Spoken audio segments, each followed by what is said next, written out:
1, 2, 3, 4, 5.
Hello, Tim. Michael, how are you? Very good. How are you doing? Not bad, thank you, not bad. Did get a message from Mr. Scalette that he would not be attending tonight. Okay. Who else is on the committee? I think Steve Sullivan. Okay. I haven't heard anything about whether or not he'll attend. I didn't hear anything from Steve, but or from Steve Sullivan, but I Right. did hear from Steve Scalette. Okay. Yeah, I don't know that the agenda is terribly long. Some of them are pretty simple. And of course, we've got the graduation ceremony coming up. So Yeah, if we go long, we may want to cut it short at some point, that's fine. but I think we can get through this stuff pretty easily. That's what I thought too. So Yeah. And you're a taskmaster, and I like that, especially for policy. I don't feel like a lot of times there's a whole lot to debate. So There isn't. I mean, if you're really serious about it, there is. yeah. Well, and we're given good guidance. Yeah. But one of these policies tonight has some additional guidance from our solicitor. Yeah, and that actually halfway troubles me. but I know. Not really. I mean, I like when we're going with what is accepted, by PSBA, and but I also think that Stock and Leader, is dealing with other things, and they might be ahead of the curve on it. So Yeah, on this one, I think they are. yeah, So normally I would never deviate from PSBA policy for right. the long term. It just makes sense to stick as closely to that as you can. Mhm. But this may be one of those things where we deviate. Okay. Well, I think it's 5 o'clock, so as far as I'm concerned, we can get started. Yeah, I got 4:57 here. Okay. We don't want to be accused of. Oh, you know what? My computer says 5:02. My phone says 4:57. So official Apple time, it's 4:57. Can't go wrong with Apple. I don't know why my computer's fast though. I have to figure that out because it's usually locked in. It's probably a Windows issue. It wasn't plugged in for the last week, so that might be a problem. Yeah, catching up.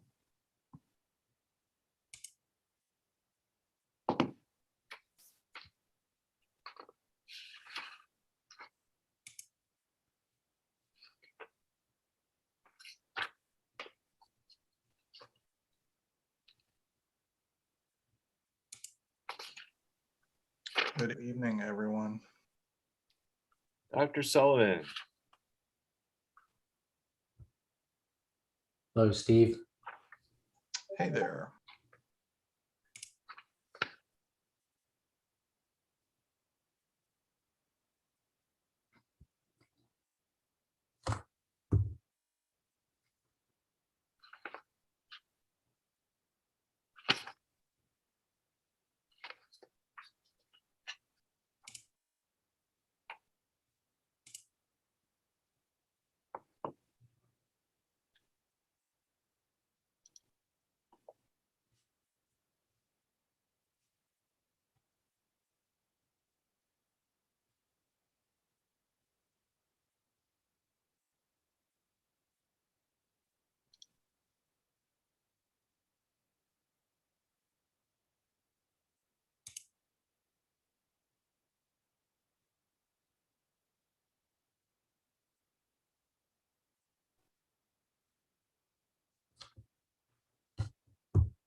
Wendy, I'm going to need to share my screen then, or Vince or somebody.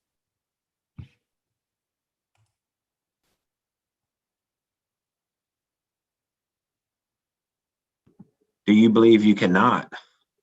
I haven't tried yet. So, Okay. You should have the ability. okay. Oh, yeah. Okay. I should be okay.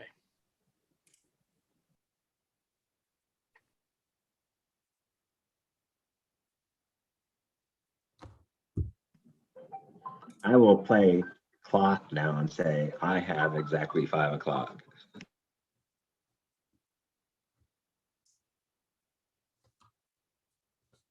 Sounds good to me. Then we will go ahead and call the meeting to order.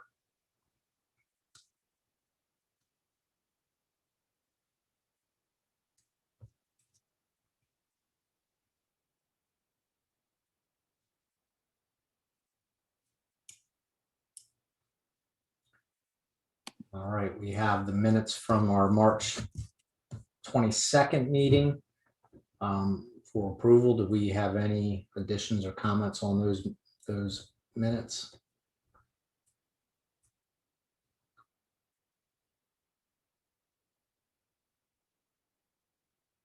Hearing none, we will consider those approved. And we will move on to our, having no old business, we'll move on to our new business. I'll turn it over to you, Tim. Thank you.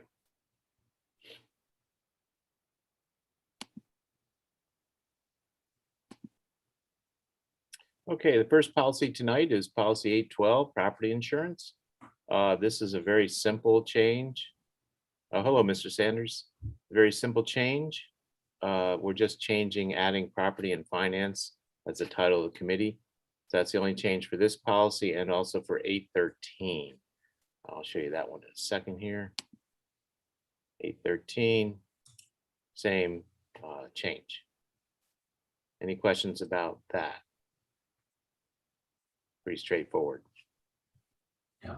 All right, 916, volunteers. There's some changes, some additions in green. This policy was last revised in 2018, so about 3 years ago, originally adopted in 2003. And you can see those changes there. I won't read them to you. I'll let you read them in the authority section.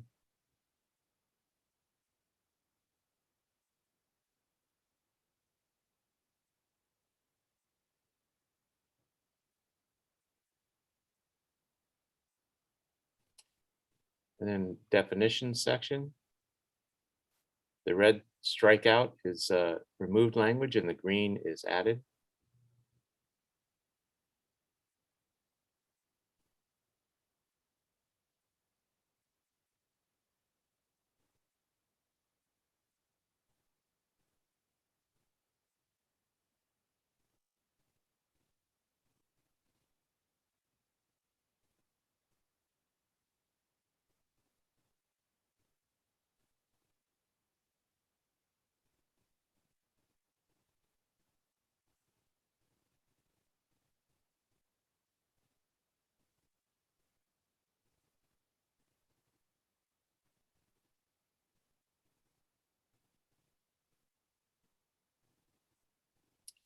I believe this section here in black didn't come through in green as it should have. The position volunteer and guest volunteer, that should be in green. These are additions.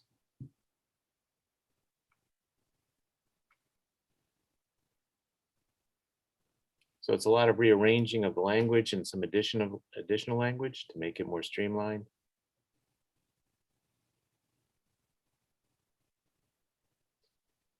Down in the guidelines section, there's some additional language included to comply with state law and other necessary provisions.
Tim, can you Yes. clarify the child abuse reporting clause? I'm That sorry, language is a little vague. where are you referring Wait, to? Well, now almost at the bottom of my screen, child abuse reporting. All volunteers who have reasonable cause to suspect that a child is the victim of child abuse shall make a report of suspected child abuse in accordance with applicable law. Is that a comma, board policy and administrative regulations? So what is the applicable law there? Are they a mandated reporter at that point in time, or? No, but they may be a mandated reporter because of their occupation, whatever their regular occupation is. Okay, okay. But we don't have anything in our policy or administrative regulations which would put them in that position. What we're saying in this policy here is that they need to report it. Shall They make must, a- Shall. shall. Okay.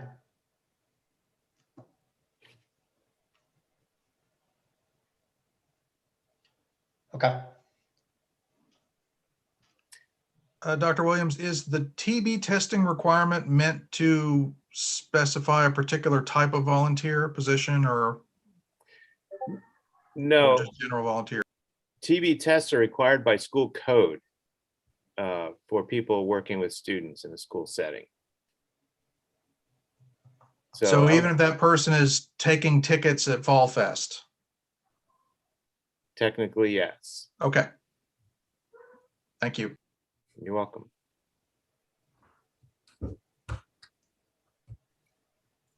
That person would have to fit the definition of a volunteer. So that could be parsed in different ways. Depends whether they fit that definition or not. So nothing in this policy, nothing the way this is written, even though there's now these two categories of volunteers, really changing the strictness of the volunteer rules that we had. No, just a lot of rearranging of, see this, all this red stuff here that's crossed out. A lot of that is replaced by the chunk of green up here. Okay. Rather than going through and taking exactly the changes, it was just easier just to wipe out this red section and add this green section, which pretty much says the same kinds of things. So it makes it more compliant with PSBA policy going forward. So there's nothing monumentally different in this than we've had before. Okay.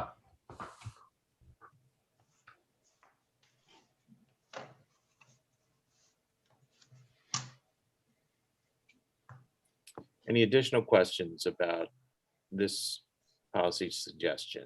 And keep in mind too, that we're looking first read in July and second read and approval in August. I'm sorry, in June, first read in June and second read and approval in July. I keep thinking it's June for some reason, probably because we have graduation tonight. Feels like June. Any additional questions on 916?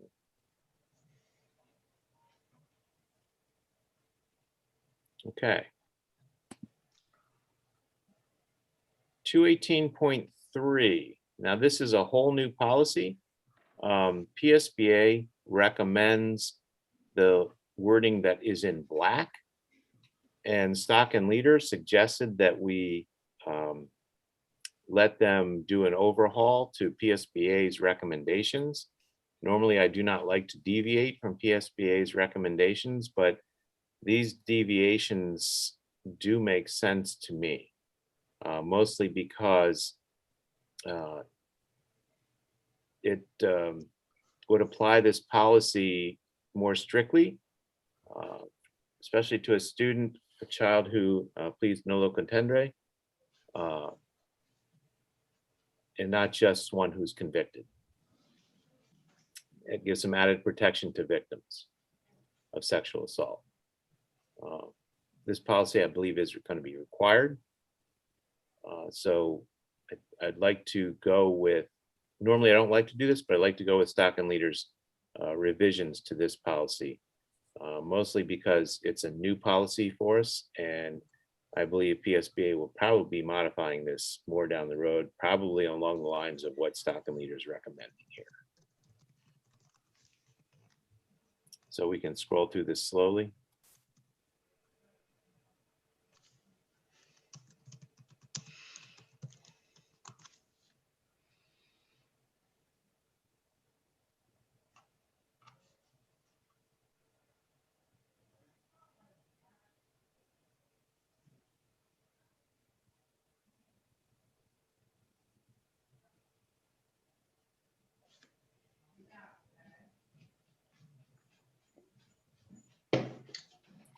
You'll see on the right side that Stockton Leaders also made some additional commentary.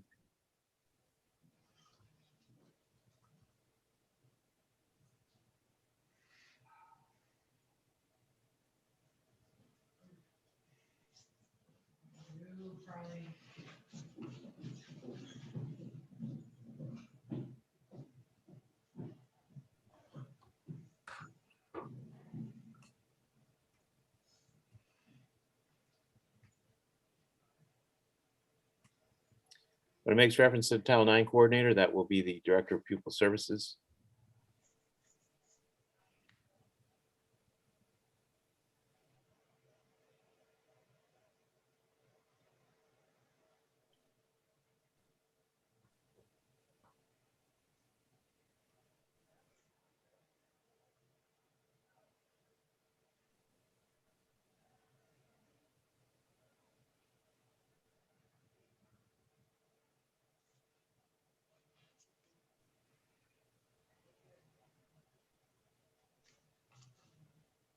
I read through this earlier, and if this situation occurs and the student that is the, the guilty or null contendere, if the decision is made to transfer that student to an alternative education program, right?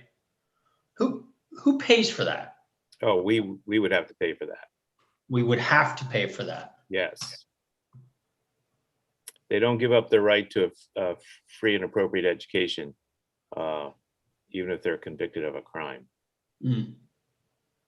So, for example, sexual assault aside, any crime that would put a student in custody. For example, I worked in a school district where we had a student who actually committed a murder, and that student was sent to prison, and we were obligated to pay for his education in that prison.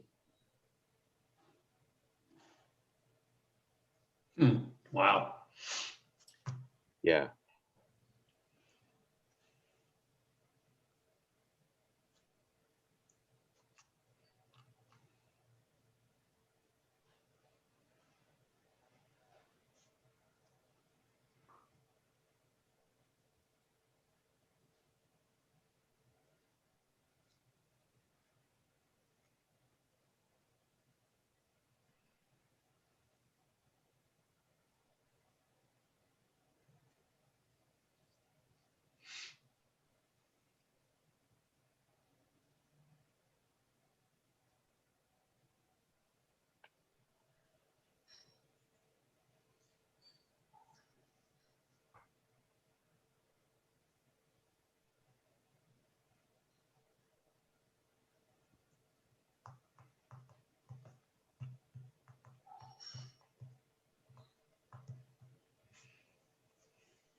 And along the lines of the question you just asked, Mr. Sanders, about alternative education program, you can see there, you see numbers 1, 2, and 3 on the screen there.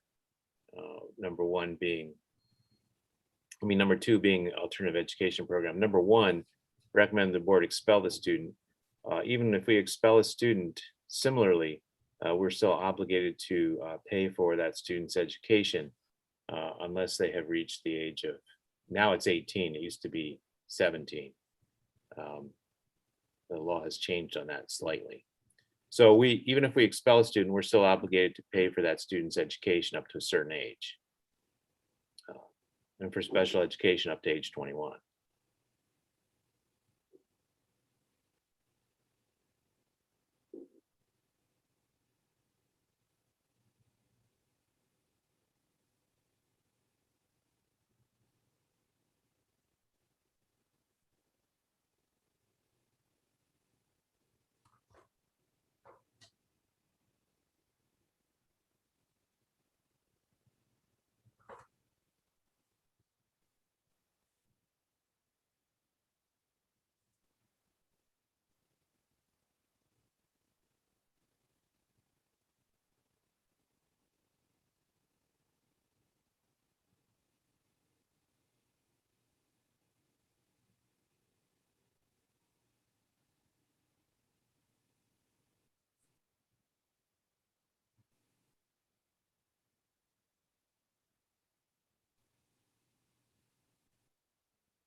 And in the bottom paragraph on the screen there, you'll see a section in there in black, including a student for whom an evaluation is pending. That phrase refers to if a student does not currently labeled with a disability of some kind of IEP situation, but is thought to be, then the law requires us to treat him as if he or she does have the label. That's what that's in reference to. Most times people don't realize that.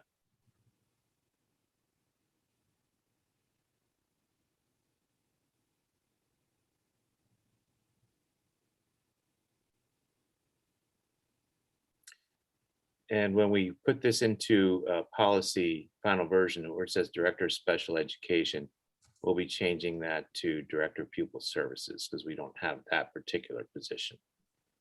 That falls under Pupil Services. That'll be changed in the final version. Also, wherever the word district is used when it's referring to York Suburban School District, we'll be capitalizing the D on all of those. The format we receive this from Stock and Leader doesn't give us the flexibility to change that right now.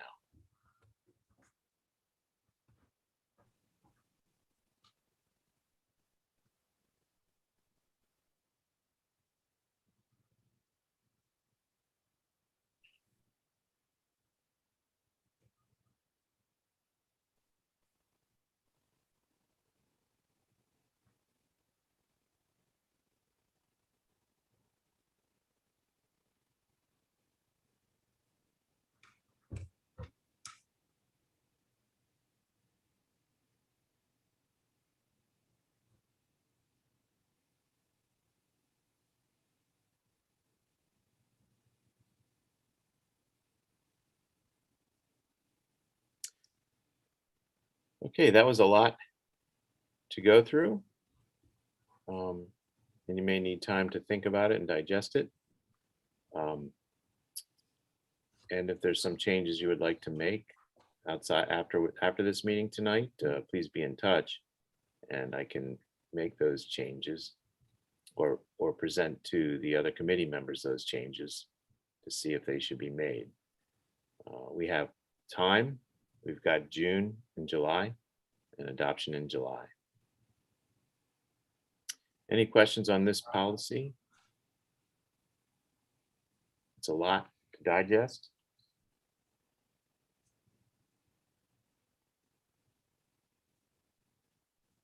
None? Okay. That takes us to 309.1, teleworking. This is a new policy for obvious reasons. We've never really worried about it before. But with the pandemic, we've had an opportunity to worry about it. And there will be no redlining in this one or any green numbering or lettering because this is all new to us.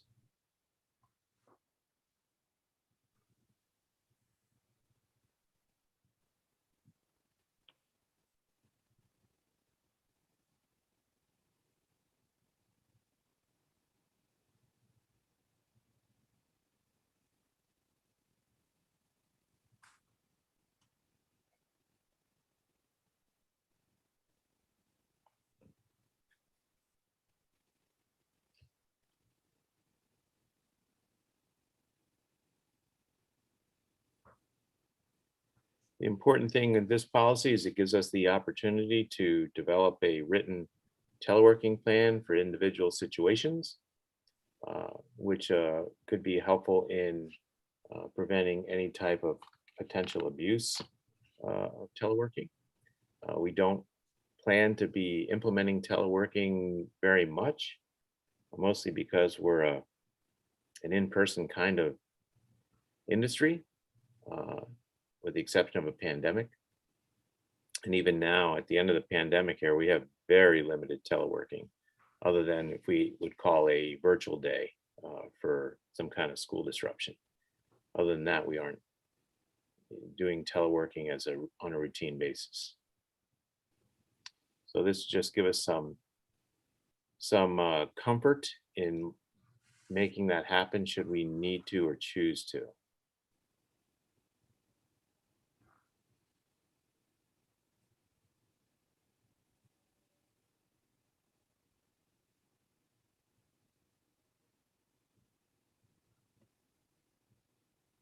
Any questions about this proposed telework policy?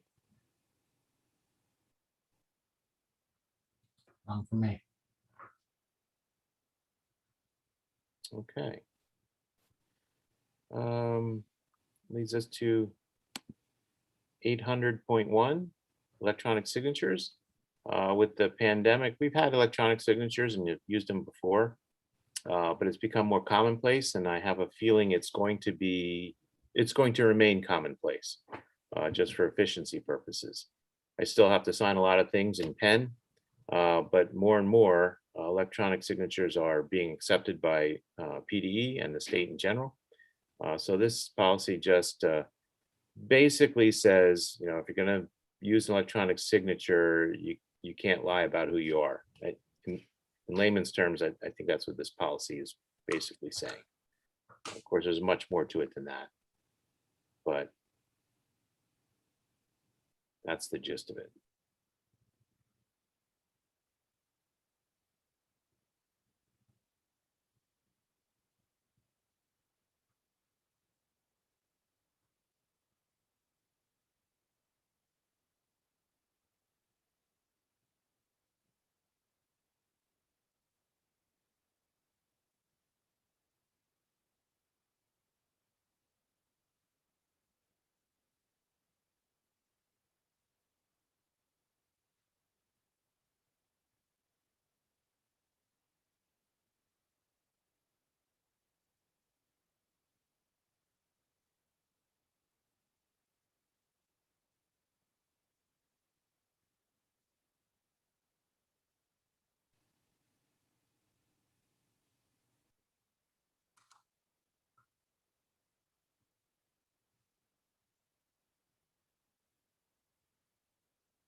Okay, and that's this policy. Any questions about electronic signatures policy?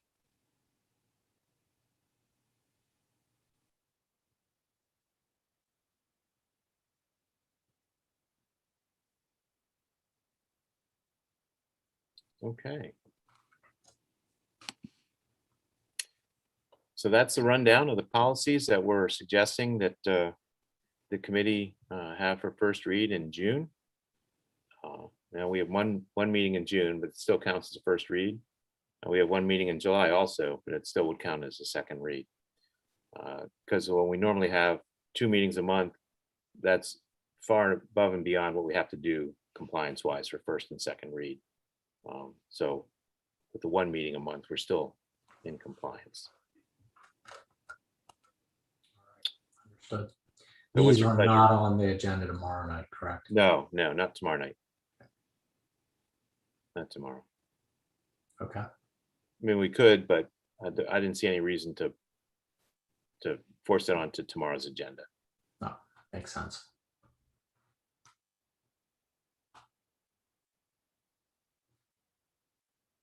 All right. Mr. Sanders, Mr. Sullivan, are you good with it? No concerns at this point. Okay, and there's time. That's also another point. There's time to modify these prior to first read and after first read and before second read. So we still have some time if we want to modify any of these. Okay, Okay, so the committee's recommendation to put it for first read, put them for first read. yep, absolutely. Okay. All right. And that covers the new business. All right.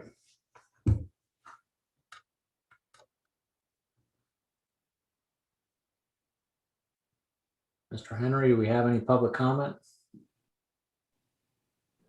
No public comment. All right.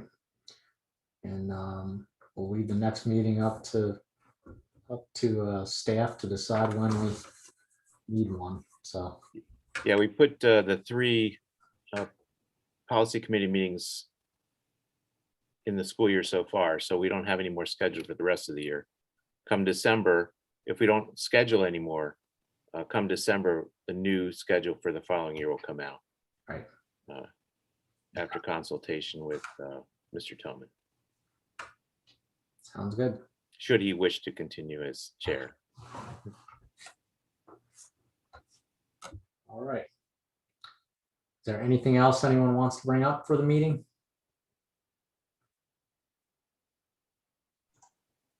And then we will adjourn. All right. Thank you very much, folks. Thanks, everyone. See you later. Okay.